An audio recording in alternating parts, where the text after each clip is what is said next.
Hi friends, ఇప్పుడు మీ ముందుకు ఇంకో ఇంట్రెస్టింగ్ స్టోరీతో వచ్చేసాను. The last seen online. సుమారుగా రాత్రి 11:47 టైం.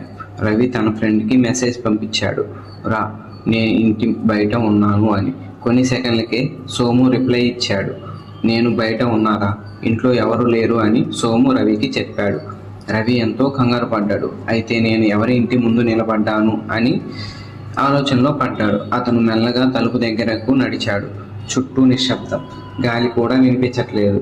అప్పుడే మళ్ళీ రవి ఫోన్కి నోటిఫికేషన్ వచ్చింది. రవి స్క్రీన్ వైపు చూస్తున్నాడు, కానీ సోము లాస్ట్ సీన్ 2 hours ఎగో ఉంది.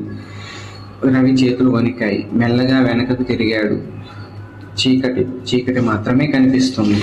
మళ్ళీ ఫోన్ వైబ్రేట్ అయింది. లోపలికి రా, నేను నీ కోసం ఎదురు చూస్తున్నాను అని మెసేజ్ వచ్చింది. రవి మెల్లగా లోపలికి అడుగు పెట్టాడు. తలుపు గట్టిగా మూసుకుపోయింది. నువ్వు బయట ఉన్నావని చెప్పావు కదరా అని రవి అన్నాడు. ఆ నెక్స్ట్ డే రవి ఫోన్ మాత్రమే దొరికింది. ఆ మెసేజ్లో నెక్స్ట్ నువ్వే అని మెసేజ్ ఉంది. నెక్స్ట్ పార్ట్ 2 కోసం మన ఛానల్ని సబ్స్క్రైబ్ చేయండి ఫ్రెండ్స్.